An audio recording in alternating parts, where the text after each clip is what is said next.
ముందుగా అతిథుల పరిచయం శ్రీ పురుషోత్తం రెడ్డి గారు, ప్రముఖ విశ్లేషకులు, రాయలసీమ మేధావుల ఫోరం కన్వీనర్, శ్రీ శేఖర్ రెడ్డి గారు, వైఎస్ఆర్ కాంగ్రెస్ పార్టీ అధికార ప్రతినిధి, శ్రీ అంబటి రామకృష్ణ యాదవ్ గారు, ఏపీసీసీ ప్రధాన కార్యదర్శి. ముందుగా పురుషోత్తం రెడ్డి గారు చెప్పండి, రాహుల్ గాంధీ చెప్పినట్లుగా లోక్సభ ఎన్నికల్లో అక్రమాలు, ఓటర్ అవకతవకలు జరిగినట్లేనా? మరి ఏపీ విషయం మాత్రం రాహుల్ గాంధీ గారు కానీ ఐఎన్డిఏ వాళ్ళు ఇండియా అనండి ఏదన్నానండి, వాళ్ళ ఆ నేతలు ఎందుకు ఆంధ్ర, ఒరిస్సా ఇతర చోట్ల జరిగినట్లు ఆధారాలు కనపడుతున్నాయి కదా, దాని మీద మాత్రం మాట్లాడట్లేదు ఎందుకో? మరి వాళ్ళకి తెలుసా, తెలియక, లేదా జగన్ గారికి ఎందుకు లాభం జరగాలనా వాళ్ళ ఉద్దేశం? అసలు నిజంగా ఎన్నికల వ్యవస్థ చచ్చిపోయిందన్న రాహుల్ గాంధీ వ్యాఖ్యలతో మీరు ఏకీభవిస్తారా? రాహుల్ గాంధీ గారు చాలా బ్రాడ్గా మాట్లాడారు. వారి ప్రతి వ్యాఖ్యని నేను స్వాగతిస్తున్నాను. ప్రారంభం నుంచి చూడండి, ఎలక్షన్ కమిషన్ నియామకం దగ్గర నుంచి ముగ్గురు ఉన్నటువంటి ఎలక్షన్ కమిషన్ నియామకం సభ్యుల్లో చీఫ్ జస్టిస్ ఆఫ్ ఇండియాని తొలగించారు. ఎవరికైనా న్యూట్రల్ పర్సన్ అంటే ఎవరు గుర్తొస్తారంటే చీఫ్ జస్టిస్ గుర్తొస్తారు. అలాంటి చీఫ్ జస్టిస్ని పక్కన పెట్టేసి ప్రధానమంత్రి, కేబినెట్ నామినీ, ప్రతిపక్ష నాయకుడు 2-1. మొన్న జరిగిన ఇద్దరు సభ్యులను కూడా కాంగ్రెస్ ఖార్గే గారు వ్యతిరేకించారు. వాళ్ళిద్దరు అంగీకరించారు, అయిపోయింది. కాబట్టి కేంద్ర ప్రభుత్వం ఎవరు అనుకుంటే వాళ్ళు అయిపోయే పరిస్థితి వచ్చింది. కొంచెం ఇన్బ్యాలెన్స్ తగ్గిపోయింది. ఆ రకంగా ఎలక్షన్ కమిషన్ నియామకమే కేంద్ర ప్రభుత్వం చేతిలోకి వెళ్ళిపోవడం దగ్గర నుంచి, ఎందుకంటే రాహుల్ గాంధీ గారు చచ్చిపోయిందనే పదం ఆడాడు కాబట్టి, ఎందుకని అంటున్నాను, బేసే ఎలక్షన్ కమిషన్ నియామకంలోనే ఉన్న పారదర్శకత పోయిన తర్వాత ఇంక ఎలక్షన్ కమిషన్ పనితీరు ఎలా ఉంటుంది? చీఫ్ జస్టిస్ ఆఫ్ ఇండియాని తొలగించారంటే వీళ్ళకి ప్రాధాన్యత ఏంటో ఉంది. చివరికి ఏడు వరకు పోయారు, చీఫ్ జస్టిస్ ఆఫ్ ఇండియాకి చాలా పనులు ఉంటాయి అనే వరకు వెళ్ళారు. ఆయన చెప్పినాడు, మా పనులు మేము నిర్ణయించుకుంటాం, మీరు చెప్పొద్దండి అని. చీఫ్ జస్టిస్ ఆఫ్ ఇండియా పని తగ్గించాలంటే జడ్జీలు పెంచాలి, ఈ బాధ్యతలు తగ్గించడం కాదు, జడ్జీలు పెంచుకుని ఆయన పని. ఇది మొదటి అంశం. రెండోది, కొమ్మినేని గారు ఎలక్షన్ కమిషన్ 2024 ఎన్నికల తర్వాత జరిగిన ఏ అనుమానాన్ని తీర్చడానికి ప్రయారిటీకి పోగా ఉన్న అనుమానాలు పెంచే విధంగా వ్యవహరిస్తాం. ఉదాహరణకు ఈవీ ఫ్యాడ్లు ఎలక్షన్ ప్రజా ప్రాతినిధ్య చట్టం ప్రకారం 40 రోజుల పాటు సంక్షిప్తంగా దాన్ని ఉంచాలి, ఆ సమాచారాన్ని ఉంచాలి. మీరు 20 రోజులకి ఎందుకు తొలగించారు? ఈరోజు మీరైనా నేనైనా ఓటు ఎవరికి వేస్తారని తెలిసేది ఎట్లా? ఈవీ మిషన్ కాదు, ఈవీ ఫ్యాడ్ లో చూసుకుంటాం. మన ఓటు ఎవరికి వేస్తారని ఈవీ ఫ్యాడ్ చెప్తుంది, ఈవీ మిషన్ చెప్పదు. ఇప్పుడు ఆ ఓడిపోయిన వాళ్ళు కానీ ఎవరైనా అభ్యంతరాలు కంప్లైంట్ చేస్తే నాకు సంతృప్తి ఏడగలుగుతుంది, ఈవీ మిషన్ కి ఈవీ ఫ్యాడ్ కి మధ్య చూస్తారు. ఓట్లో తేడా ఉంటే లేనట్లు. కానీ మీరు ఫ్యాడ్లు తొలగించిన తర్వాత ఇంకేం విచారణ చేస్తారు? ఇప్పుడు సుప్రీంకోర్టు చెప్పినా విచారించడానికి బేస్ లేదు. కాబట్టి ఇది ఒక ప్రాథమిక అంశం. ఆ రకంగా రాహుల్ గాంధీ గారు చేసిన వ్యాఖ్యలు కరెక్టు. అయితే రాహుల్ గాంధీ గారు ఇంకొక అడుగు ముందుకేయాలి. దేశంలో ఇలాంటి భావజాలం కలిగినటువంటి, ఇలాంటి దీనివల్ల నష్టపోయినటువంటి లేదా దీన్ని గట్టిగా మాట్లాడుతున్న ప్రతి పార్టీని విశాల దృక్పథంతో కలుపుకోవాలి. ఏ పార్టీ అయినా కావచ్చు. అది నిజానికి ఈ దేశంలో 2029 ఎన్నికల తర్వాత ఈవీఎం పైన డే 1 నుంచి స్పందిస్తున్న వ్యక్తి జగన్మోహన్ రెడ్డి గారు.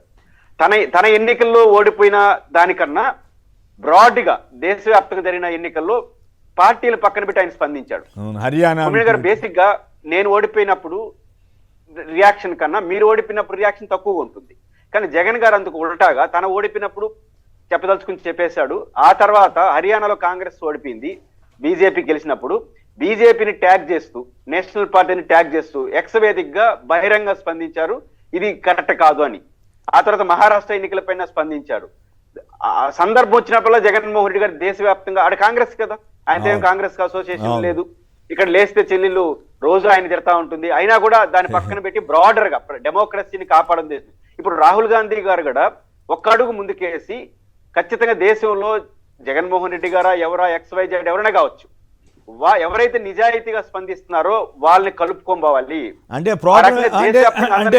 రాహుల్ గాంధీ గారి స్పీచ్ నేను కూడా విన్నాను, చాలా చక్కగా మాట్లాడాడు, దాంట్లో ఏం సందేహం లేదు. కానీ బట్ ఈ ఓటర్ల జాబితాలు అవకతవకలు ఇవన్నీ చెప్పారు. కానీ బట్ ఏపీకి వచ్చేసరికి ఆయన కూడా చంద్రబాబు ట్రాప్లోనే ఉన్నాడేమో అనే అనుమానం వస్తుంది కదా. చంద్రబాబు గారు ఏం చెప్తే అదే చేస్తున్నారు, కాంగ్రెస్, బీజేపీ, తెలుగుదేశం అన్నీ కలిసిపోయినాయి కదా అక్కడ. ఇక్కడ రాహుల్ గాంధీ గారి డిమాండ్ సక్సెస్ అయితే దేశవ్యాప్తంగా ఈవీఎంల పైన మార్పు వచ్చేస్తుంది. కాబట్టి ఆంధ్రప్రదేశ్ కి సపరేట్ గా ఉండదు. బట్ ఇక్కడ షర్మిల గారు ఆమె వ్యవహరిస్తున్న తీరు వల్ల జాతీయ స్థాయిలో కూడా నేను అదే చెప్తున్నాను కదా, రాహుల్ గాంధీ గారి జాతీయులు అందరినీ కలుపుకోవాలంటే ఫస్ట్ కలుపుకోవాల్సిన వ్యక్తి జగన్మోహన్ రెడ్డి గారు. ఆయన ఏదైనా దేశవ్యాప్తంగా పోరాటం చేయాలంటే ఫస్ట్ జగన్ గారికి లెటర్ రాయాలి. ఈయనే కదా మొదటి నుంచి స్పందిస్తున్నాడు. నేనేమంటానంటే కొమ్మినేని గారు ఒక విషయం మీద స్పందించినప్పుడు రియాక్ట్ కాదు. ఇప్పుడు హర్యానా పైన as a former chief minister అంత బ్రాడ్ గా స్పందించినప్పుడు, సరే ఆయన నేను పెద్ద నాయకుడు ఆయన కనీసం ఇక్కడ ఆ ఏపీ నాయకులైనా స్పందించుండాలి. థ్యాంక్స్ అండి మాకు సపోర్ట్ చేసినందుకు. రివర్స్ లో కొడుతున్నారు. ఈవీఎంల పైన ఓడిపోయారంటే నువ్వు ఓడిపోయింది కాకుండా ఈవీఎంల పైన నెట్టేస్తావని మాట్లాడే వరకు ఏపీ పిసిసి అధ్యక్షులు వచ్చారు. కాబట్టి ఖచ్చితంగా రాహుల్ గాంధీ గారు దీన్ని కూడా చూడాలి. అంటే ఫస్ట్ పర్సన్ ఇది జగన్. ఆంధ్రప్రదేశ్ లో మనం ఎట్లా వ్యవహరిస్తున్నాం, ఆయన వ్యవహరించడు, ఆయన బ్రాడ్ గా మాట్లాడినాడు, ఆయన ఎక్కడ అనుమానించడు. బట్ ఆంధ్రప్రదేశ్ రియాక్షన్స్ వచ్చినప్పుడు నేను ఎందుకు ఈ మాట సందర్భంగా అంటున్నానంటే, మాణిక్య వరకు ఆయన ఎంపీ గారు ఈ స్కిల్ డెవలప్ ఈ మద్యం పైన కేసు నడుస్తామంటే భారతీ గారిని విచారించమని పిలుస్తాడు డైరెక్ట్ గా. దీనికైనా రాహుల్ గాంధీ గారు స్పందించాలి కదా. ఏం చేస్తాం, ప్రతిపక్షాన్ని విమర్శించడం ఏంటి మీకు తెలుసా? భారతీ గారు ఎందుకు అడుగుతున్నారు? మహిళని కూడా చూడకుండా మాజీ మరి పైపించి రాజశేఖర్ మాణిక్యం ఠాకూర్ కూడా చంద్రబాబు గారు ఏజెంటే అనుకోవాలి ఇప్పుడు. ఖచ్చితంగా ఆయన అనుమానిస్తాను, ఖచ్చితంగా ఎందుకు అనుమానిస్తున్నానంటే శర్మిల గారి మాటకి విలువ లేదు కాబట్టి ఇంకా ఆయనతో చెప్పించినారా అనిపిస్తుంది. ఎందుకంటే ఎవరు తెలుగుదేశం వాళ్ళు అనలేదండి ఇంతవరకు భారతీ గారిని విచారించమని ఆయన అంటాడు. కాబట్టి ఖచ్చితంగా కాంగ్రెస్ ఆంధ్రప్రదేశ్ లో ఇట్లా వ్యవహరించకపోతే మీ బ్రాడ్ గా దేశవ్యాప్తంగా రారు, అది నా బాధ. ఓకే, ఇక్కడ రామకృష్ణ యాదవ్ గారు ఉన్నారు, ఆయన ఇబ్బంది పడతాడు, చూద్దాం మళ్ళీ ఆయన జోలికి ఆ ఇష్యూలోకి వెళ్లకుండా ఉంటేనే బెటర్. రైట్, శేఖర్ గారు చెప్పండి, రాహుల్ గాంధీ గారు చేసిన వ్యాఖ్యలు వీటి మీద మీరేమంటారు?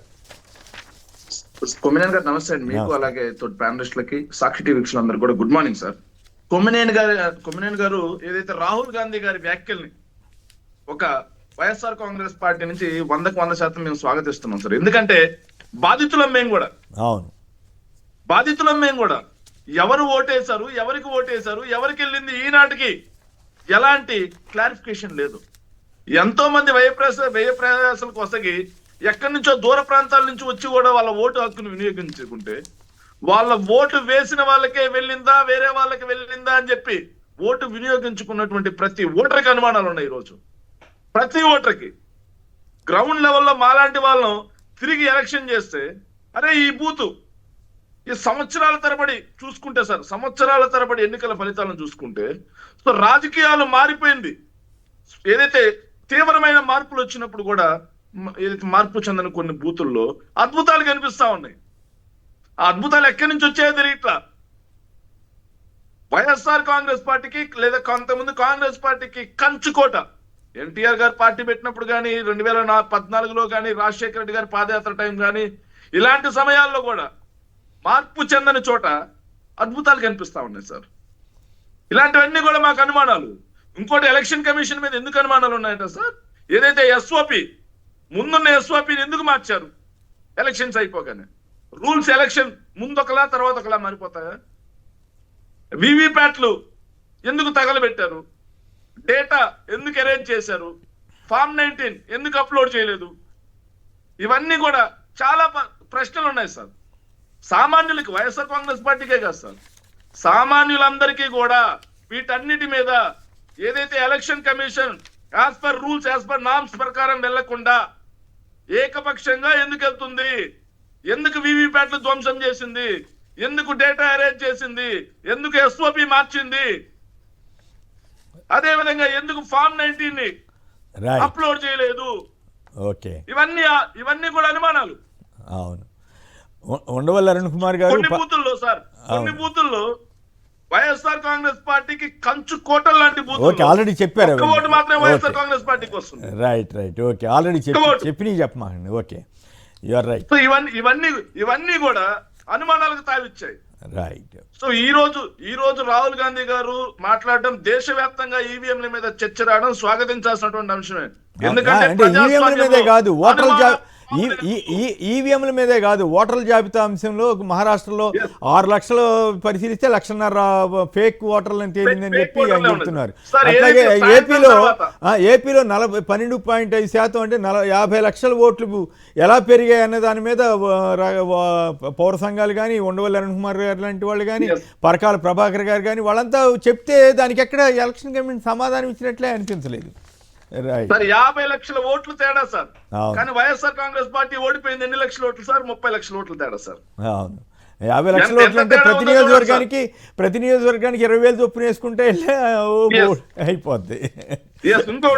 ఇంకో విషయం ఏంటంటే సార్, ముగిస్తున్నాం సార్. ఇంకో విషయం ఏంటంటే సార్, అనుమానాలకు తావు లేకుండా జరగాలి అని చెప్పేసి ప్రతి ఓటర్ కోరుకుంటున్న సమయంలో రాహుల్ గాంధీ గారి మాటలు స్వాగతించాల్సిన అంశమే. వైఎస్ఆర్ కాంగ్రెస్ పార్టీ కూడా దీని మీద ఖచ్చితంగా ఎలక్షన్ పారదర్శకంగా జరగాలి అని చెప్పి కోరుకుంటూ మీరు ఇంకో టాపిక్ వెళ్తారని కోరుకుంటున్నాను. రైట్, బ్యాలెట్ పేపర్లకి వెళ్ళాలని కూడా మీ పార్టీ డిమాండ్ చేసింది కదా. రైట్, రామకృష్ణ గారు చెప్పండి, ఏంటి రాహుల్ గాంధీ గారు స్పీచ్ అందరూ బాగుందని అంటున్నారు, నేను కూడా విన్నాను, బాగుంది. కాకపోతే కొన్ని అంశాలను మాత్రమే ఆయన తడిమినట్లుగా అనిపిస్తూ ఉంది. అన్ని రాష్ట్రాలని ప్రస్తావించకపోవటం, ప్రస్తావించి ఉంటే ఇంకా బాగుండేది కదా. ఇప్పుడు దీన్ని ఎట్లా ఎదుర్కొంటారు? ఇవాళ బీహార్లో వాళ్ళకి నోటీస్ ఇచ్చిందంట ఆర్జేడీ నేతకి. ఇప్పుడు ఎలక్షన్ కమిషన్ వర్సెస్ కాంగ్రెసా, లేకపోతే ఎట్లా దీన్ని ఎట్లా ఎదుర్కోబోతున్నారు? నిజంగానే ఆయన దగ్గర బాంబు ఉందా? ఎలక్షన్ బాంబు ఇంకా ఏమన్నా అంతకంటే పెద్ద బాంబు ఉందా? కొమ్మినేని గారు నమస్కారం సార్, మీకు ప్యానెల్లో పెద్దలకి అట్లాగే సాక్షి టీవీ ప్రేక్షకులకి. సరే, ఇక్కడ భిన్నమైన అంశాలు వచ్చినాయి కానీ మేజర్ గా నేను ఎలక్షన్ కమిషన్ ఆఫ్ ఇండియాకి సంబంధించి రాహుల్ గాంధీ గారు మాట్లాడిన సబ్జెక్ట్ గురించి మాట్లాడుతున్నప్పుడు ఇందాక పురుషోత్తం రెడ్డి గారు కోట్ చేశారు. ఏది నియామకం, ఎలక్షన్ కమిషనర్ల యొక్క నియామకం దగ్గర నుంచి మొదలు పెడితే వాళ్ళ దగ్గర నుంచి ఎలక్ట్రానిక్ డివైజెస్, ఏది సీసీటీవీ ఫుటేజ్లు కానీ లేకపోతే ఇతర రికార్డింగ్స్ కానీ ఇవన్నీ అడిగితే కూడా ఇమీడియట్ గా ఎలక్షన్ కమిషన్ ఆఫ్ ఇండియా ఏం చేసిందంటే అందరికీ అందుబాటులో ఉంచాల్సిన అవసరం లేదు అని రూల్ నెంబర్ 93ని కేంద్ర ప్రభుత్వం దగ్గరికి వెళ్ళి ఇమీడియట్ గా అమెండ్మెంట్ తెచ్చుకుంది సార్. అంటే మేము సీసీటీవీ ఫుటేజ్లు సాయంత్రం 5 గంటల తర్వాత జరిగిన ఓటింగ్ వీటికి సంబంధించి డేటాని ఎలక్షన్ కమిషన్ ఆఫ్ ఇండియాని అడిగితే అవి ఇవ్వకపోగా అప్పుడు దాకా ఇవ్వాల్సిన బాధ్యత ఎలక్షన్ కమిషన్ ఆఫ్ ఇండియాకి ఉన్నింది.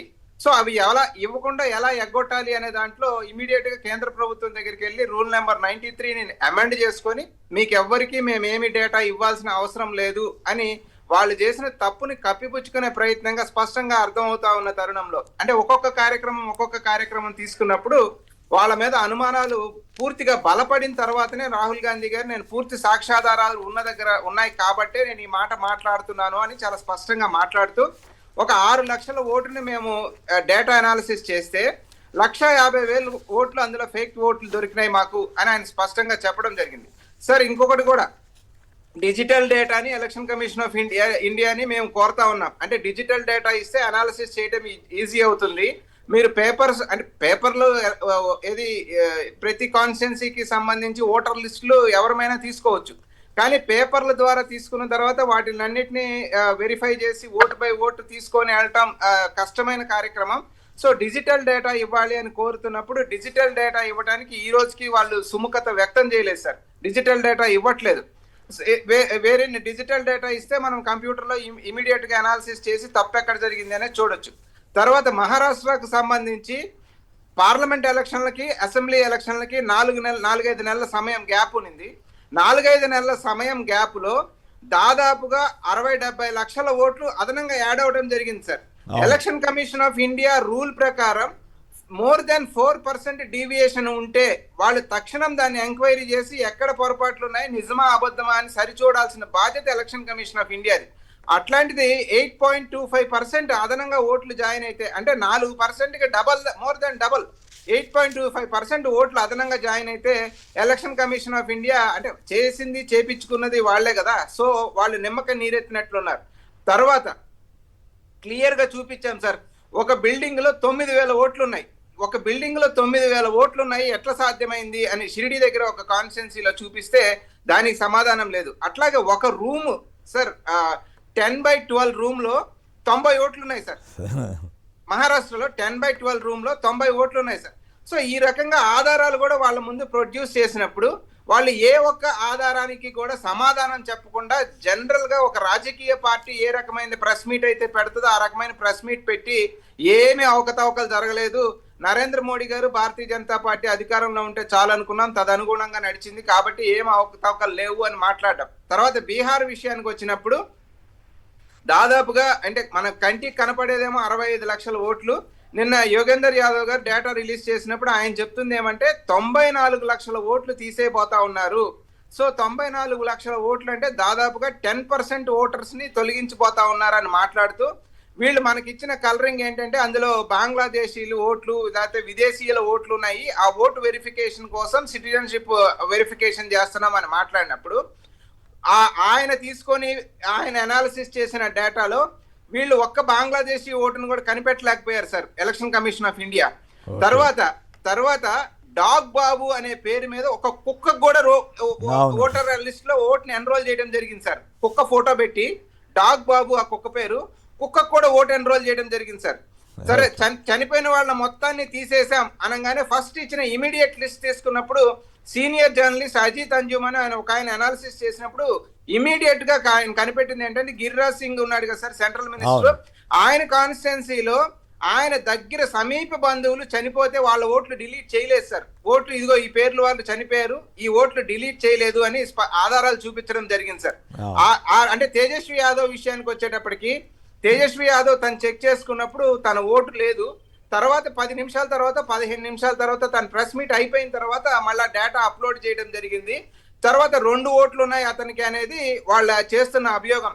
సరే ఎవరు ఎంటర్ చేశారు, 2 ఓట్లు ఎందుకు ఉన్నాయి అనేది కదా ప్రశ్న. దాన్ని ఎవరు ఎక్కడి నుంచి వచ్చింది అనేది కదా. అంటే అవతల మనిషిని మనం ఏదన్నా తప్పును కనుక ఈసీఐకి చూపించే ప్రయత్నం చేస్తే వాళ్ళు ఇమీడియట్ గా మనల్ని ఇరికించే కార్యక్రమం స్పష్టంగా చేసే ఒక పద్ధతి. అందుకే నేను అభిషేక్ మను సింఘ్వి గారు మాట్లాడుతూ రాజ్యాంగాన్ని వాడుకుంటూనే వీళ్ళు రాజ్యాంగాన్ని చంపేసే కార్యక్రమం చేస్తా ఉన్నారు.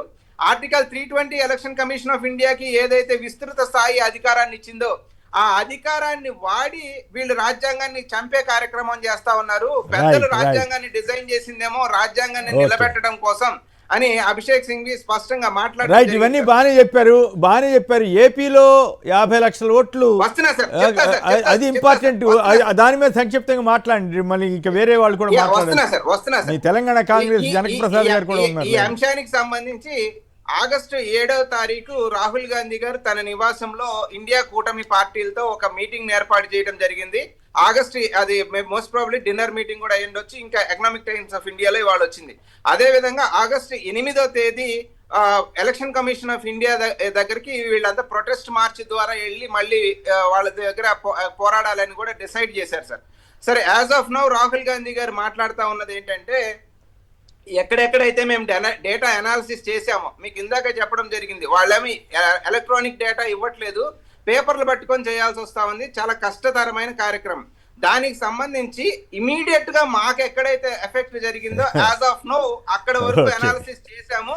డెఫినెట్ గా మేము మాట్లాడుతా ఉన్నది ఏంటంటే దేశంలో భారతీయ జనతా పార్టీ కావచ్చు, ఎన్డీఏ కూటమి కావచ్చు, ఎక్కడెక్కడైతే అధికారంలోకి వచ్చిందో ఆ వచ్చిన ప్రతి చోట దే డిడ్ మాల్ ప్రాక్టీసెస్. దాని గురించి రాహుల్ గాంధీ గారి స్టేట్మెంట్ మనం చూస్తే భారతీయ జనతా పార్టీ అధికారంలోకి రావడం కోసం ఈ దేశంలో ప్రతి చోట కూడా ఎలక్షన్ కమిషన్ ఆఫ్ ఇండియాని అడ్డు పెట్టుకొని తను గాని తన మిత్రపక్షాలను గాని అధికారంలోకి తీసుకురావడానికి ప్రయత్నించింది.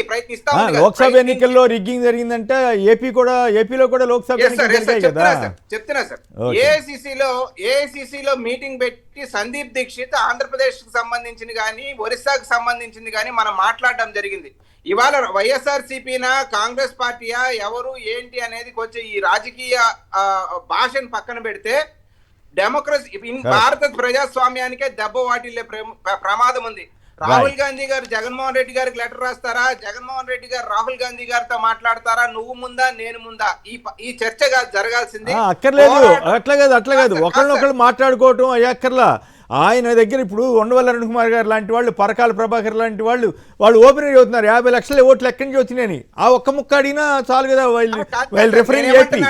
నేనేమంటున్నా ఇక్కడ ఆంధ్రప్రదేశ్ లో జరగలేదని కానీ లేకపోతే వేరేది ఏమి మాట్లాడడం కాదు. మేము ఇప్పటి వరకు ఏ డేటానైతే అనాలిసిస్ చేసి మా దగ్గర రాహుల్ గాంధీ గారి దగ్గర సాక్ష్యం ఉందో అంతవరకు ఆయన మాట్లాడుతూ ఉన్నారు. పోను డెఫినెట్ గా ప్రతి రాష్ట్రాన్ని అనలైజ్ చేస్తాం. ఏదో మీ ఆశాభావాన్ని వరకు హర్షించాలి. మీ ఆశాభావం వరకు హర్షించాలి. వాస్తవ పరిస్థితి అంత తేలిగ్గా ఉన్నట్టు అనిపించట్లేదు. మీ బోటి వాళ్ళు ఇబ్బంది పడతారు అనవసరంగా. ఎందుకంటే రాహుల్ గాంధీ గారిని కూడా వాళ్ళు మేనేజ్ చేయగలిగే పరిస్థితిలో వాళ్ళు ఉన్నారు కాబట్టి.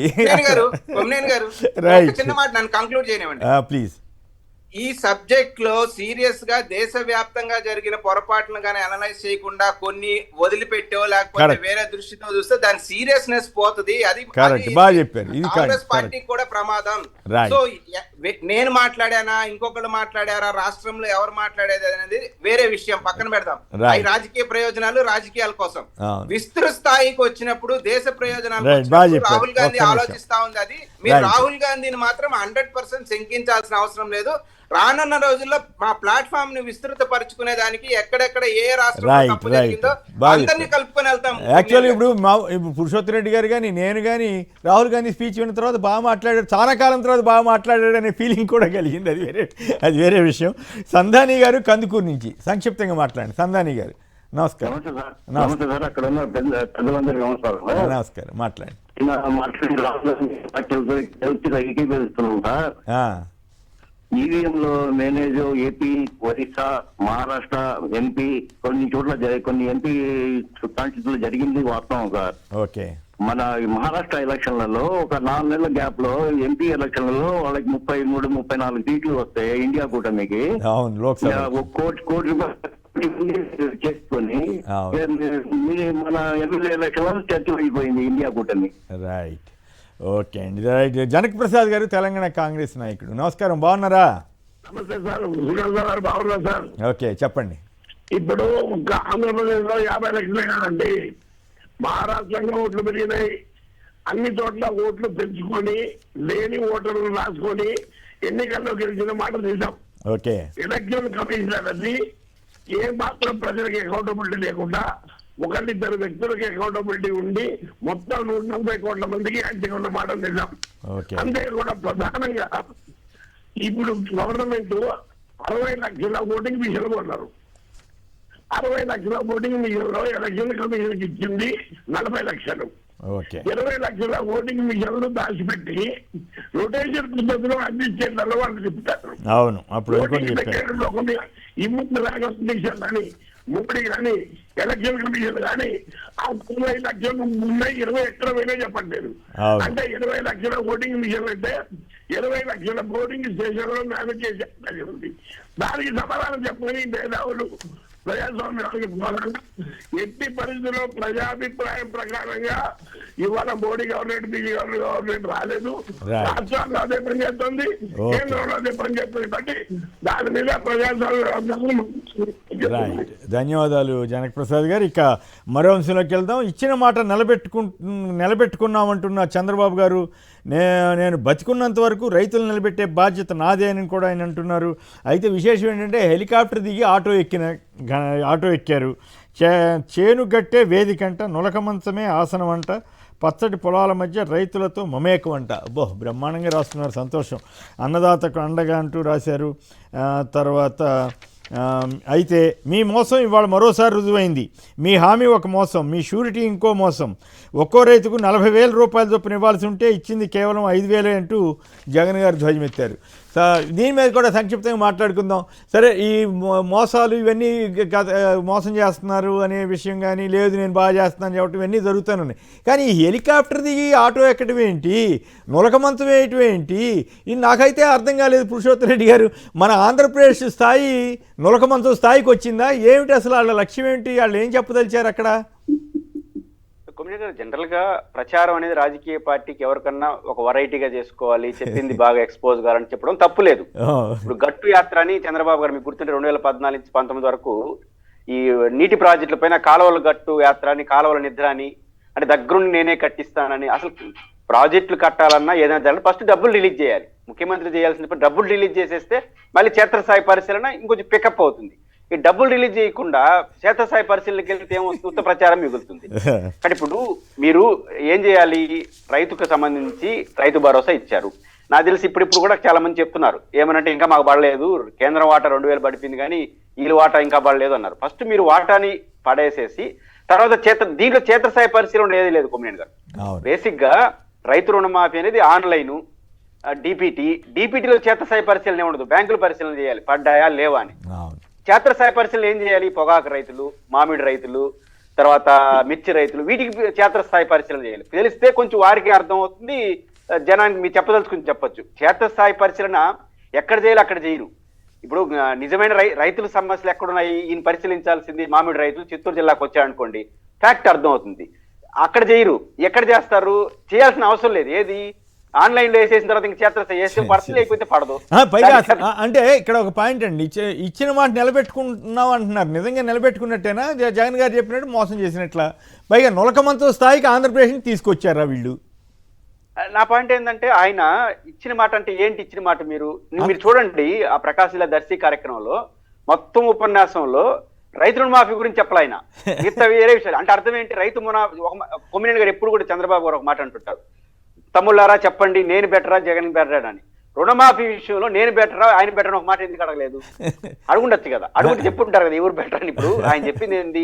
జగన్మోహన్ రెడ్డి గారి లాగా నేను 3 దఫాలు ఇవ్వను, కేంద్రంతో సమానంగా కేంద్రంతో ఇవ్వను, కేంద్రంతో సంబంధం లేకుండా డైరెక్ట్ గా రాష్ట్ర ప్రభుత్వం 20,000 రూపాయలు ఒకేసారి వేసేస్తున్నారు. ఇది కదా మనం మాట. దీన్ని నిలబెట్టుకున్నారా లేదు చెప్పండి, లేకపోతే నిలబెట్టుకోలేమని చెప్పండి. అంటే వాళ్ళకి మీడియా ఉంది కదా, హ్యాపీగా ఇచ్చేసినట్టు ఆయన వీళ్ళు ఇచ్చేసారని వీళ్ళు ప్రచారం చేస్తే. కొమ్మినేని గారు మీడియా ఉందంటారు. మీడియాకి చాలా ఇప్పుడు నేను మెసేజ్లు మొన్న ఈశ్వర గారు అసలు ఉన్నప్పుడు ఆయన పడ్డాయి అన్నాడు. ఒక మెసేజ్ వచ్చింది నాకు, ఆయన ఈశ్వర గారికి తెలియట్లేదు చెప్పండి మాకు పడలేదు ఇంకా అని చెప్పి. అంటే మనకన్నా చాలా డబ్బులు నా జోబులో పడితేనే కదా మీరు చెప్పేసి నా జోబులో పడపోతున్నాయి క్రాస్ చెక్ చేసుకోవాలి కాదు. దీని మీద కూడా సంక్షిప్తంగా వ్యాఖ్యానించండి, మీరు ఎట్లా వ్యాఖ్యానిస్తారో వినాలని ఉంది. హెలికాప్టర్ దిగి ఆటో ఎక్కి జనం ఉన్నా లేకపోయినా చేతులు ఊపటం, కెమెరా దిగటం, ఎంతవరకు అది ఒక ముఖ్యమంత్రి అంత సీనియర్ నేతగా అసలు అవసరం ఏంది? ఆ నులక మంచం ఏంది? ఈ గోల ఏంది? మీకు నచ్చాయా? నచ్చితే నాకేం అభ్యంతరం లేదు, సంతోషం. ఒక్కొక్కరికి ఒక అభిప్రాయం ఉండొచ్చు. మీకు బాగుందనిపించిందా? ఆయన అట్లా చేయకుండా ఉంటే బాగుందనిపిస్తుందా? నేనేమంటే ఇప్పుడు బస్సు ఎక్కకుండా ఆటోలోనే వెళ్తే ఇబ్బంది లేదు. ఏవన్నీ ఆటోలు ఎక్కి బస్సు ఎక్కేసి బస్సు వెనకాల పరిగెత్తి వస్తా అంటే ఇది అంటే నేనేమంటారు చాలా వరకు ముఖ్యమంత్రి ఇప్పుడు వైఎస్ రాజశేఖర్ మీకు గుర్తుందా? క్లింటన్ ఎవరో వచ్చినప్పుడు, బుష్ వచ్చినప్పుడు ఒక డ్వాక్రా మహిళలను తీసుకుని కూర్చోబెడితే ఏమైపోతుంది తన ప్రాధాన్యత చెప్పాడు. అంటే అట్లాంటి చెప్పండి. ఆయనేమో సత్యం రామలింగరాజుని కూర్చోబెట్టారని అంటే మీ ప్రాధాన్యత ఇది నా ఫోకస్ చెప్పండి, అభ్యంతరం లేదు. ఫోకస్ కోసం కిందకి వెళ్ళండి, కూర్చోండి. ఇప్పుడు జగన్ గారు వెళ్తారు, అందరూ వెళ్తారు. మీరు ఫోకస్ కోసం పెడితే అభ్యంతరం లేదు. ఇప్పుడు ఆటో డ్రైవర్ తో ఐటీ గురించి చెప్తే అట్టుంటుంది. ఆటో డ్రైవర్ ముందు పోతా తోల్తా మీరు ఐటీ బాగా చేశారు. ఆయన విచిత్రం ఏంటంటే సత్యానాదేళ్ల సీఈఓ అయ్యాడంటే ఈయనగా మన చొరవ అంటాడు, అదేందో అర్థమే కాదు. ఇంకోటి ఆటో డ్రైవర్ తో ఏం చెప్పించాలి? సార్ జగన్ గారు 10,000 ఇచ్చాడు, మీరు కనీసం 15,000 ఇస్తున్నారు, సంతోషం సార్ అని చెప్పించుంటే బాగుండేది కదా. ఆటో డ్రైవర్ తో చెప్పించిన ఐటీ గురించి చెప్తే రైట్. ఓకే రామకృష్ణ గారు మీరే ఉంటారు, మన రాష్ట్ర పరిస్థితి నులక మంచం స్థాయికి వచ్చిందని అనుకోవాలా, లేదు చాలా సింపుల్గా చూపించడానిక ఈ ఆటో ప్రదర్శన ఇవన్నీ బాగానే ఉన్నాయి అనిపించిందా? కొమ్మినేని గారు ఇక్కడ పురుషోత్తం రెడ్డి గారు చెప్పిన దానికి చిన్న కంటిన్యూషన్ అండి. ముఖ్యమంత్రి యొక్క ప్రాధాన్యత లేకపోతే ప్రధానమంత్రి యొక్క ప్రాధాన్యతలు వాళ్ళు చేసే కార్యక్రమాల మీద డిపెండ్ అయి ఉంటాయి సార్.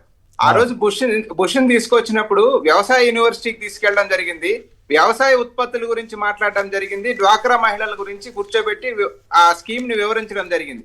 అట్లే రాజశేఖర రెడ్డి గారి విదేశీ పర్యటనలు తీయండి మీరు, ఆయన చైనా వెళ్ళినా, ఇజ్రాయెల్ వెళ్ళినా, అమెరికా వెళ్ళినా కూడా మొత్తం వ్యవసాయానికి సంబంధించిన కాన్ఫరెన్స్లకి వెళ్ళారు సార్. ఈ ఐటీ సంబంధించిన కాన్ఫరెన్స్లలో అవసరమైతే మినిస్టర్ను పంపించాడు తప్ప మిగతా ఆయన స్వయంగా అటెండ్ అయిన కాన్ఫరెన్స్లు మొత్తం వ్యవసాయ రంగానికి సంబంధించిన కాన్ఫరెన్స్లని ఆయన అటెండ్ అవ్వడం జరిగింది. తద్వారా ఏమి సంకేతాన్ని ఇస్తా ఉన్నా అంటే వ్యవసాయం పట్ల ఆనాటి కాంగ్రెస్ ప్రభుత్వం కావచ్చు, రాజశేఖర రెడ్డి గారికి ఉన్న ప్రాధాన్యతని మనం తెలియజేయటం అనేది జరిగింది. ఒకటి.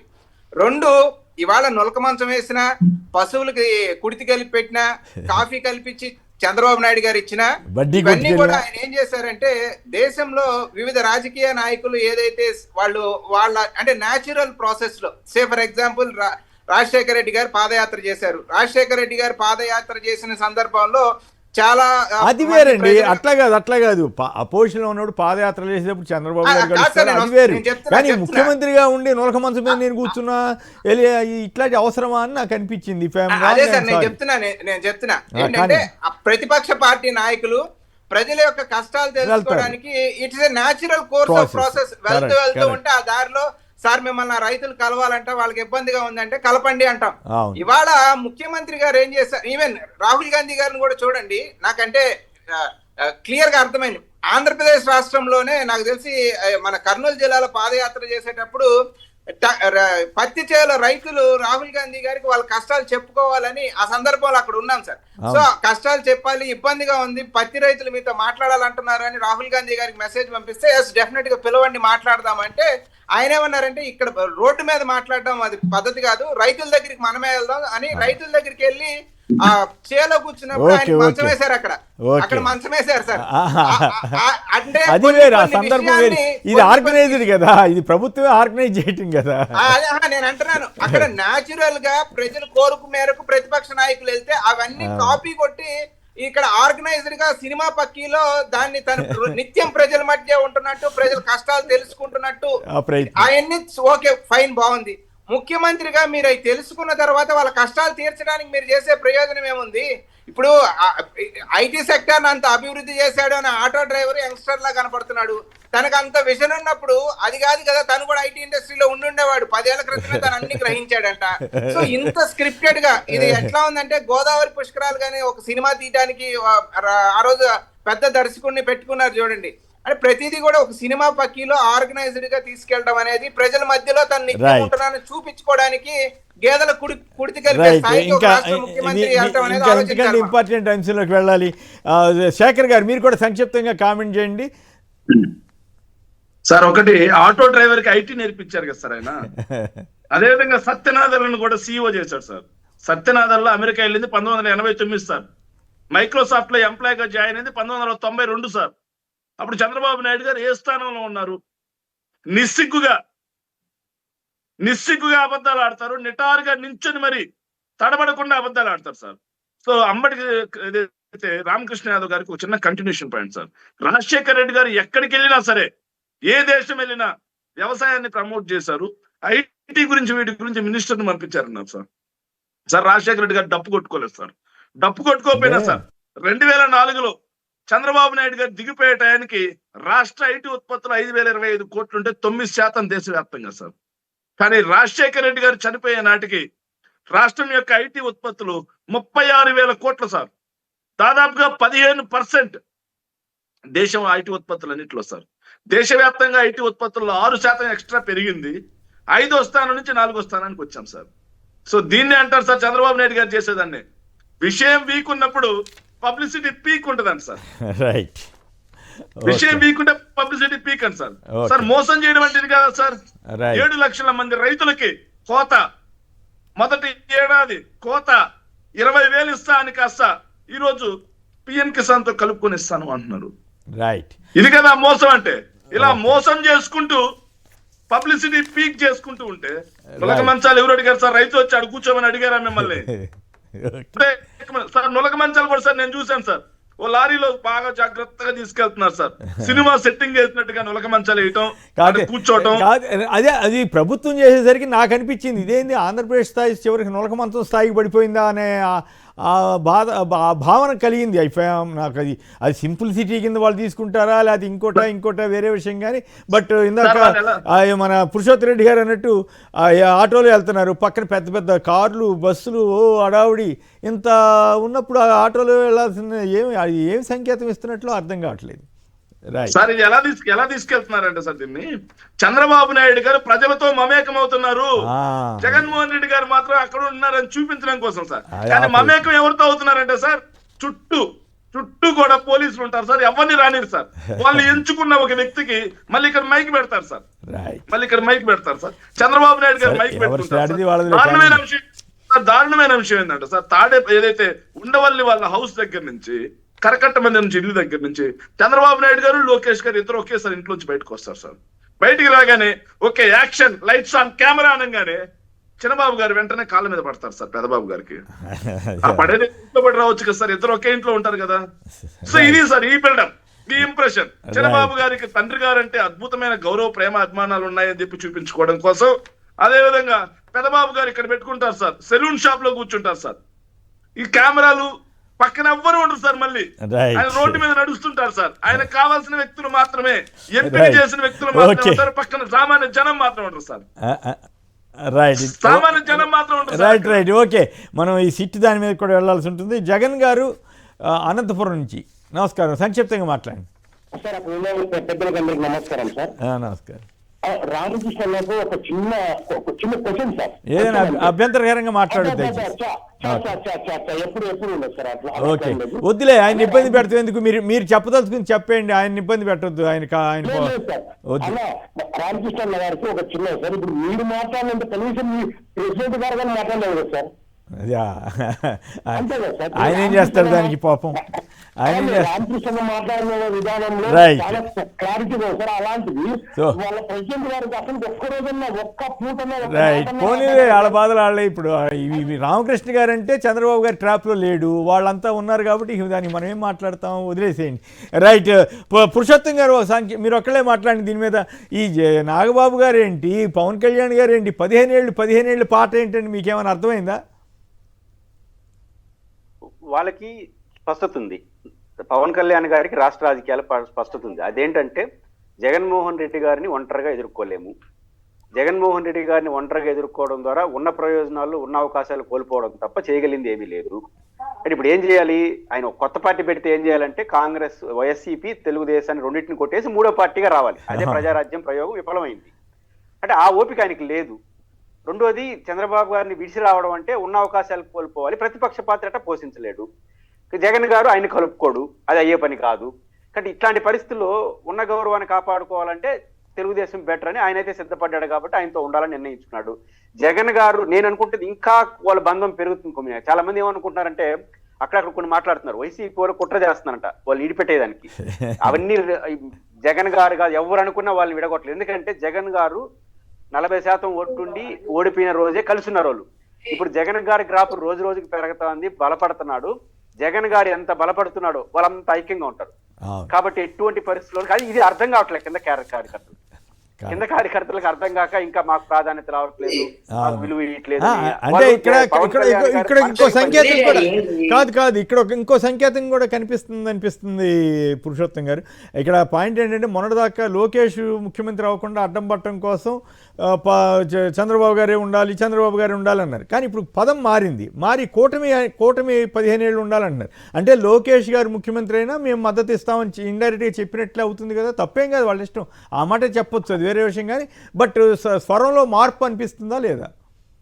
నేను గతంలోనే ఒకసారి మీకు చెప్పాను, లోకేష్ గారు ఉప ముఖ్యమంత్రి కాదు కదా, ముఖ్యమంత్రి అయినా యాక్సెప్ట్ చేస్తారు. ఎందుకంటే తెలుగుదేశంతో ఉండాలనుకున్నప్పుడు తెలుగుదేశం నిర్ణయించుకుంటుంది ముఖ్యం, అది తప్పు కూడా కాదు. ఎందుకంటే తెలుగుదేశం ఉండాలన్నప్పుడు ఆ పార్టీ నుంచి ఎవరు ముఖ్యమంత్రి వాళ్ళు నిర్ణయించుకుంటారు, మీరు నిర్ణయించలేరు కదా. కాబట్టి తెలుగుదేశానికి కండిషన్ పెట్టే పరిస్థితి ఆయన ఏం లేడు. మీకు బెస్ట్ ఎగ్జాంపుల్ చెప్తాను, గడప గడప ఇంటింటి కార్యక్రమం కదా, దీంట్లో ఎక్కడ జనసేన లేదు, బీజేపీ లేదండి, ఓన్లీ తెలుగుదేశం వెళ్తాం వెళ్ళింది. అసలు వాళ్ళు ఇతరులు కలుపుకునే పరిస్థితిలో లేరు, మాది ప్రభుత్వం అనుకుంటున్నారు. కింద స్థాయిలో ఒక రకంగా ఉంది, పైన వాళ్ళిద్దరు పదవుల్లో ఉన్నారు కాబట్టి వాళ్ళిద్దరు కథ వేరుగా ఉంది. వాళ్ళు కంఫర్ట్ ఉన్నారు, తెలుగుదేశంతో ఉండాలని నిర్ణయించుకున్నారు. నిర్ణయించుకున్న తర్వాత కింద వాళ్ళు ఆడబెడుతుంటే ఎట్లా ఒప్పుకుంటారు? ఎమ్మెల్యేగా అన్నాడు ఉంటే పో, నేనైతే చంద్రబాబు గారితో ఉంటానని మొహటం లేకుండా చెప్పాడు కదా.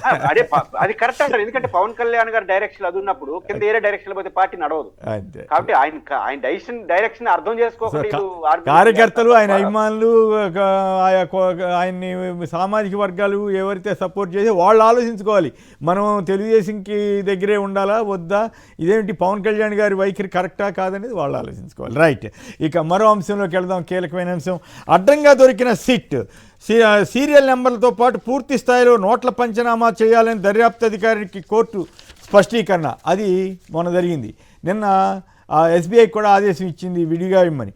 దాన్ని ఎక్కడ కవర్ చేయని ఎల్లో మీడియా ఇవాళ అది మద్యం సొమ్ముతో జలసాలు, జనం ఏంటో ఇష్టం వచ్చినట్టు జనం రక్తమాంసాలే వైకాపా ముఠాకు బంధం. ఏంటి అచ్చంగా ఈనాడు మురికి మీడియా కంటే ఘోరంగా రాసింది. తాగుడు కోతలంట 5 కోట్లతోటో లేకపోతే 35 కోట్లతోటో వీడియో ఉన్నట్టు. అసలు వీడియో ఆధారం ఎట్లా అవుద్ది? దాంట్లో 2000 నోట్లు ఉంటే దాని గురించి చెప్పరు.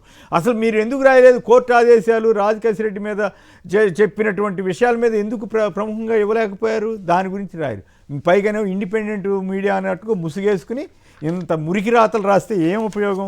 ఇప్పుడు వాళ్ళు అడుగుతున్నారు, పెమ్మసానితోటి ఫోటో దిగారు, వీళ్ళందరితోటి దిగారు, మరి ఆ వెంకటేష్ నాయుడు అన్న వాళ్ళకి సంబంధం ఉన్నట్లేనా అని అడుగుతున్నారు. శేఖర్ గారు మాట్లాడండి దయచేసి.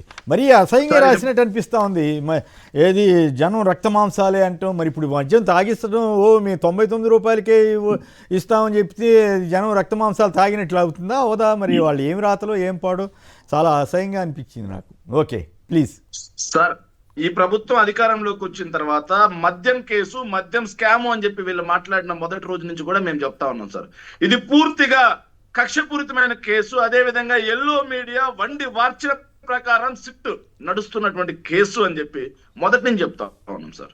సో ఈ కేసుకి వాళ్ళంతా ఏదో ఎఫ్ఐఆర్ అయింది, తర్వాత ఒక్కొక్కరిని అరెస్ట్ చేస్తూ పోతున్నారు, రిమాండ్ రిపోర్ట్లు పెడుతున్నారు. ఆఖరికి 299 రోజుల తర్వాత కూడా పూర్తి స్థాయి ఛార్జ్ షీట్ వేయలేక విఫలం చెంది తర్వాత వాళ్ళు ఏదో చేస్తా ముందుకు పోతా ఉన్నారు సార్. కానీ మేము చెప్తా ఉన్నాం సార్, ఎల్లో మీడియా మీరు అన్నారు కాబట్టి మురికి జర్నలిజం, నీచమైన జర్నలిజం, నిజంగా దాన్ని జర్నలిజం అనాలా, ఎర్నలిజం అనాలా, ఏమనాలో తెలియట్లేదు సార్. ఇంత దిగజారాలా సార్? ఇటు చూడండి సార్, వాళ్ళు జరుగుతున్నది సో నడుస్తూ ఉంటే ఏమని రాశారంటే సార్ 3.58 లక్షల జీబీ డేటా అని ఒక రోజు ధ్వంసం అని ఒక రోజు రాశారు సార్. 27 సంవత్సరాల పాటు చూడొచ్చాను సార్ ఆ డేటాని. ఈనాడు పత్రికలు రాశారు సార్. తర్వాత ఎవరైతే ప్రశాంత్ రెడ్డి అనే అతను ఆర్టీఐ చేస్తే అవన్నీ చెప్పి అవన్నీ అయిపోయినాయి. ఇప్పుడు టైం తక్కువ ఉంది. మీరు అవన్నీ కాదు మిత్రమా, అవన్నీ అక్కర్లేదు.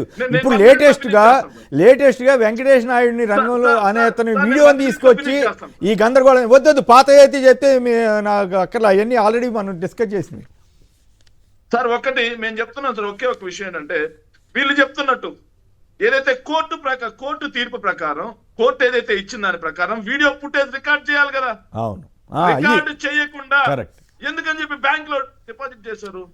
ఏదైతే దమ్ముగా రాజ్ కసిరెడ్డి గారు మాట్లాడారు, నేను ఇచ్చానని చెప్తున్నారు కదా, నా ఫోరెన్సిక్ తీసుకెళ్ళండి, నా ఫింగర్ ప్రింట్స్ తీయండి దాని మీద, లేదంటే ప్రతి నోటిని ఆర్బీఐకి పంపించండి, తేల్చండి, ఎందుకంటే తప్పు చేయలేదు కాబట్టి ధైర్యంగా అడిగాడు. మరి సిట్టు దర్యాప్తు అధికారులు నిజంగా రాజ్ కసిరెడ్డి ఇచ్చిన డబ్బులైతే ఎందుకని చెప్పి తోక ముడుచుకొని వెనక్కి పారిపోతా ఉన్నారు. దాని మీద ఎందుకని చెప్పి వీడియోగ్రఫీ చేయలేదు, ఎందుకని ఆర్బీఐకి ఇవ్వకుండా హుటాహుటిగా ఎందుకని చెప్పేసి ఎస్బీఐ బ్యాంక్ లో, మాచవరం బ్యాంక్ లో డిపాజిట్ చేశామని చెప్పారు. జడ్జి గారు అడిగిన తర్వాత రిసిప్ట్ ఇవ్వయ్యా అంటే సాయంత్రం వరకు కనిపించకుండా ఎందుకు పారిపోయారు? జడ్జి ఏదైతే న్యాయమూర్తి వారు ఏం చేశారు, దాన్ని కాస్త ఎస్బీఐ వాళ్ళకి ఆ డబ్బులు కలిపేయొద్దు అని చెప్పేంత వరకు వెళ్ళిందంటే వీళ్ళు దాన్ని ఎంత అసహ్యంగా తీసుకెళ్తున్నారు అనడానికి ఆధారం సార్. ఇక తర్వాత అది పడంగానే వెంకటేష్ నాయుడు గురించి రాశారు సార్. దారుణమా, ఇంత దారుణమా? వెంకటేష్ నాయుడు అనే అతను సార్, ఇటు చూడండి సార్, కమ్మసాని చంద్రశేఖర్, ఏదైతే లోకేష్ గారి తోడల్లుడు భరత్, మరి ఆ డబ్బులు వీళ్ళ డబ్బులేనా, వీళ్ళకి ఎలక్షన్ లో పంచడం కోసం తీసుకున్న డబ్బులేనా అని మేము అడుగుతా ఉన్నాం సార్. ఇక చూస్తే ఇక ఏదైతే రిటైర్డ్ ఉపరాష్ట్రపతి సార్ వెంకయ్య నాయుడు గారు, మరి వెంకయ్య నాయుడు గారికి కూడా వాటాలు ఉన్నాయా ఆ డబ్బుల్లో? ఎటు చూస్తే సార్ కవిత గారు పక్క రాష్ట్రం కూడా వెళ్ళిపోయింది సార్. ఇక చూస్తే కిషన్ రెడ్డి గారు, పార్టీలకు అతీతంగా ఉన్నారు. కిషన్ రెడ్డి గారికి కూడా ఆ డబ్బులో వాటా ఉందా కనుగొనాలి. ఇప్పుడు కిషన్ రెడ్డి గారిని కూడా ఒక ఎస్పీ గారి ఇంట్లో పెళ్లికి కూడా వెళ్ళాడంట కదా తెలుగుదేశం వాళ్ళతో కలిసి. సార్ దారుణం ఏంటంటే ఇప్పుడు అతను ఎవరైతే ఉన్నారు రామ్మోహన్ నాయుడు గారు సార్, రామ్మోహన్ నాయుడు గారు కేంద్ర విమానయాన శాఖ మంత్రి, ఆయనతో కూడా ఉన్నాయి సార్ ఆయనకి. అవును, మరి ఇవన్నీ దాచిపెట్టి మురికి మీడియా వైఎస్ఆర్ కాంగ్రెస్ పార్టీ మీద బురద జల్లడం కోసం ఆ హీరోయిన్ తో ఉన్న ఫోటోని తీసుకొచ్చి హైలైట్ చేసి వైఎస్ఆర్ కాంగ్రెస్ పార్టీ మీద బురద జల్లుతా ఉందంటే దాన్ని జర్నలిజం అట్లా కాదు 11 కోట్లలో దెబ్బతిన్నారు కాబట్టి కొత్త వీడియో వచ్చింది. వీడియో మీద కూడా ఫోటోలు అన్నీ వచ్చినాయి కాబట్టి ఇష్టం వచ్చినట్టు రాసి దీన్ని మసిపూసి మారేడుగా చేయడానికి ప్రయత్నం చేసినట్టుగా అనిపిస్తా ఉంది. రైట్, పురుషోత్తమ రెడ్డి గారు సార్ 1 minute కంప్లీట్ మొన్నటి వరకు వెంకటేష్ నాయుడు గారి గురించి వాళ్ళు రాసిన రాతలు ఏంటంటే ఏదైతే డబ్బు మొత్తం డన్నుల్లోంచి డబ్బు తీసుకెళ్లి ఎలక్షన్ లో ఖర్చు పెట్టారని రాశారు. ఫస్ట్ గా వీడియోని తీసుకొచ్చినప్పుడు కూడా ఎలక్షన్ లో ఖర్చు పెట్టడం కోసం తీసుకెళ్తున్న డబ్బు అనే రాశారు సార్. నైట్ ఈవినింగ్ తెల్లారేసరికి మారిపోయింది సార్. 2000 నోట్లు దొరికాయి కదా సార్, 2000 రూపాయల కట్టలు దొరికేసరికి ఆ కట్టల్ని కాస్త ఇలా ముందుకు తీసుకెళ్లారు సార్. రైట్, పురుషోత్తమ రెడ్డి గారు చెప్పండి, ఏమిటి వీళ్ళు రకరకాల కథలు రాయటం, మొన్న రాసిందాన్ని నిన్న రాయకపోవటం, నిన్న రాసింది ఇవాళ రాయకపోవటం, ఇవాళ సిట్టు పోలీసు అధికారులకి అప్రదిష్ట వచ్చేసింది ఆ దర్యాప్తు చేసే కొద్దిమందికి అనే ఫీలింగ్ తోటి ఈ ఎల్లో మీడియానండి, తెలుగుదేశం మద్దతు ఇచ్చే మీడియానండి ఇంత దారుణంగా వార్తలు రాయాలా? అసలు మీకేమనిపించింది ఫైనల్గా చెప్పండి. ఆ ఫోటో అది చూసిన తర్వాత ఫోటోల ఆధారంగాను వీడియోల ఆధారంగానే కేసులు దర్యాప్తు అయిపోద్దా? కొమ్మినేని గారు బేసిక్ గా జగన్మోహన్ రెడ్డి గారి క్యారెక్టర్ ని డిస్టర్బ్ చేయడం తప్ప, డ్యామేజ్ చేసే ఉద్దేశం తప్ప ఈ కేసు పట్ల ఏ ఆసక్తి ప్రభుత్వానికి లేదు అనేది జరిగిన పరిణామాలు బట్టి తెలుస్తుంది. ఎందుకంటే లాజిక్ గా చూద్దాం, ఈరోజు కసిరెడ్డి గారి యొక్క ఫామ్ హౌస్ లో లీజుకు తీసుకున్న ఫామ్లు దొరికిందన్నారు. నా లాజిక్ 2,000 రూపాయల నోట్లు ఎప్పటివి? అసలు 2,000 రూపాయల నోట్లు మీరు చూస్తున్నారా? ఆ డబ్బులు వచ్చినాయంటే ఎప్పటివి ఆ డబ్బులు, ఎక్కడివి ఆ డబ్బులు, అసలు ఏ ఊర్లో పెట్టారని తెలియదు. రెండో విషయం, కసిరెడ్డి గారిని అరెస్ట్ చేస్తారన్న విషయం విజయసాయి రెడ్డి ఎప్పుడైతే మాట్లాడో అప్పుడు ఆయనకి అర్థమైంటుంది. అర్థమైన ఆయన మళ్ళీ ఇంట్లో పెట్టుకుంటాడు, నిజంగా ఆయన తెచ్చుకోలేదు పక్కన పెడదాం, ఫామ్ హౌస్ లో పెట్టుకుంటారు 11 పట్ల నోట్లు, 2,000 రూపాయల నోట్లు. అంటే విజయసాయి రెడ్డి మనకందరూ చూస్తున్నాం, కసిరెడ్డి టార్గెట్, కసిరెడ్డి విజయసాయి రెడ్డి దగ్గరికి ఆయన పేరే చెప్పేసినాడు. చెప్పితే ఆయన త్వరలో అరెస్ట్ చేస్తారన్న విషయం కామన్ సెన్స్ నుండి ఎవరికో తెలుసు, మనకే తెలుసు, ఆయనకి తెలీదా? తెలిసినప్పుడు కనీసం ఆయన తరలించేస్తుంటాడు కదా. నిజంగా అంటే జరుగుతున్న పరిణామాల్లో క్యారెక్టర్ని డ్యామేజ్ చేయడం మినహాయించి ఏమన్నా ఉందా? 2,000 రూపాయల నోట్లు ఎప్పటివి? 11 కోట్ల రూపాయలు ఎవరైనా ఇంట్లో పెట్టుకుంటారా, ఫామ్ హౌస్ లో పెట్టుకుంటారా? ఇది ఈ ప్రాథమిక అంశం. రెండో అంశం, ఈ రోజు ఆయన ధైర్యంగా కోర్టులో పిటిషన్ వేశాడు, తేల్చండి అని. సవాలు ఉన్న చేస్తారా? అట్లా చేయగలిగే అర్థం ఏంటి అంటే ఇవన్నీ ఏమవుతుందంటే, నేను మొదటి నుంచి నమ్ముతుంది, చాలా మంది అడుగుతుంటారు కొమ్మినేని గారు, జగన్ గారిని విచారిస్తారా, జగన్ గారిని అరెస్ట్ చేస్తారా? నేను ఒకటే చెప్తుంటా, ఆ రెండు జరగకపోవచ్చు. టార్గెట్ జగన్ గారిని అరెస్ట్ చేయడం కాదు, క్యారెక్టర్ని డ్యామేజ్ చేయడం. ఆయన అరెస్ట్ చేస్తే క్యారెక్టర్ డ్యామేజ్ చేస్తారు, ఆ రోజు ముగిసిపోతుంది చర్చ. కాబట్టి 1 year గా అరెస్ట్ చేస్తూనే ఉన్నారు. అరెస్ట్ అని వార్త రాయడం, దాని వెనకాల కారణం ఏంటంటే ఇప్పుడు వెంకటేష్ నాయుడు అన్న వీడియోని తీసుకొచ్చారు. ఇప్పుడు వీళ్ళేమో వైసీపీ వాళ్ళు శుభ్రంగా పెమసాని, రామ్మోహన్ నాయుడు, వెంకయ్య నాయుడు గారు, కిషన్ రెడ్డి, కవిత వీళ్ళందరి ఫోటోలతో సహా ఉన్నట్టుగా ఉంది. దాని ఆధారంగా ఎట్లా వెళ్తారు అనేది ఇప్పుడు ప్రశ్న. దాని గురించి చెప్పకుండా వైసీపీ ముఠా అని పిచ్చి పిచ్చి రాతలు రాస్తారు. అంటే అంత ఫ్రస్ట్రేషన్కి వెళ్ళారా ఈనాడు కానీ వాళ్ళు కానీ రాశారంటే ఉపరితల విన్యాసాలు చేసుకుంటా కేవలం జగన్ గారిని నెత్తిన రాళ్ళు వేద్దామని ఎన్ని రోజులు వేస్తారు? 1 రోజు వేస్తారు, 2 రోజులు వేస్తారు, సంవత్సరం పూడికి అదే చేస్తామంటే అయిపోయినాయి రాళ్ళన్నీ. కొత్త రాళ్ళు కోసం అవి వాళ్ళకే పడుతున్నాయి. పాయింట్ ఏంటంటే, కృత్రిమంగా ఒకటి సృష్టించాలంటే 1 రోజు అవుతుంది, 2 రోజులు అవుతుంది. ఇంకా 1 year గా అదే చేసుకుంటా పోతే ఇంకా వాళ్ళకి విషయం పోయేసరికి దీనికి వెళ్ళారు. కాబట్టి మీరు నిజాలు తేల్చాలి, లేకపోతే బహుశా బెయిల్ ఇంకొన్ని రోజులు వాయిదా వేయడం కోసమో లేకపోతే ఇంకో దానికోసం ఏమైనా చేస్తున్నారో తెలియట్లేదు. కానీ ఇది మంచిది కాదు విచారణ. దీన్ని బట్టి నాకు అర్థమయ్యేది, ఇది ఎన్నికల వరకు జరుగుతుందా విచారణలో అని అర్థం కావట్లా. అంటే విచారించుకుంటా, ఆరోపణలు చేసుకుంటా కాలం గడిపేస్తే రేపు ప్రభుత్వానికి ఏం విశ్వాసం ఉంటుంది, ప్రభుత్వానికి ఏమి విశ్వసనీయత ఉంటుంది ప్రజల్లో? రైట్. ఇక బనకచర్లలో అదాని బిగ్ డీల్ అంట, బాబు తాపత్రయం, రేవంత్ మౌనం వెనుక కార్పొరేట్ చక్రం అంటూ నమస్తే తెలంగాణ ఒక కథనాన్ని ఇచ్చింది. మరి ఎట్లా ఉంటుందో. ఇసుకలో మస్కా అంట, సీఎం చంద్రబాబు నివాసం పక్కనే భారీ కుంభకోణం. శేఖర్ గారు సంక్షిప్తంగా చెప్పండి. నిజంగానే గతంలో కూడా ఇట్లాగే చంద్రబాబు గారి ఇంటి పక్కన తవ్వినా పట్టించుకోవట్లేదని వచ్చింది, మళ్ళీ ఇప్పుడు అదే వ్యవహారం నడుస్తుందా? ఫోటోలు సహా వేశారు వీళ్ళు.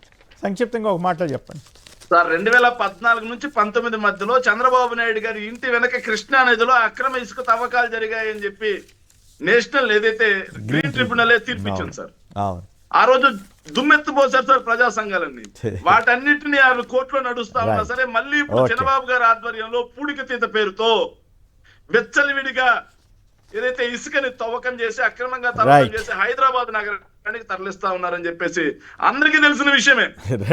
ఇక్కడే కాదు సార్, పిఠాపురంలో కూడా రోజుకు 200 లారీలు పోతున్నాయని చెప్పేసి అక్కడి వర్మ గారే తిరువూరు ఎమ్మెల్యే గారే ఏదో చెప్పినట్టున్నారు కదా.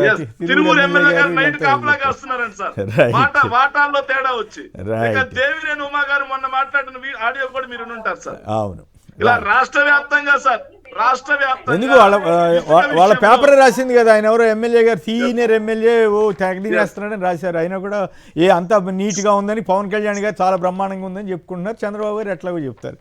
రైట్. పురుషోత్తమ రెడ్డి గారు, ఎక్కడా కూడా ఏ ఎమ్మెల్యే కూడా ఇసుక దగ్గర నుంచి, క్వార్జ్ దగ్గర నుంచి, మైనింగ్ దగ్గర నుంచి, సిండికేట్ మద్యం సిండికేట్ వసూలు దగ్గర నుంచి ఒక్కొక్క ఎమ్మెల్యే కూడా వెచ్చలవిడి దోపిడీ చేస్తారు. ఓకే. పురుషోత్తమ రెడ్డి గారు మాట్లాడారు సార్. అవును, శేఖర్ రెడ్డి గారు, అంబటి రామకృష్ణ యాదవ్ గారు, అందరికి కూడా ధన్యవాదాలు. ఇది నేటి చర్చా కార్యక్రమం. నమస్కారం.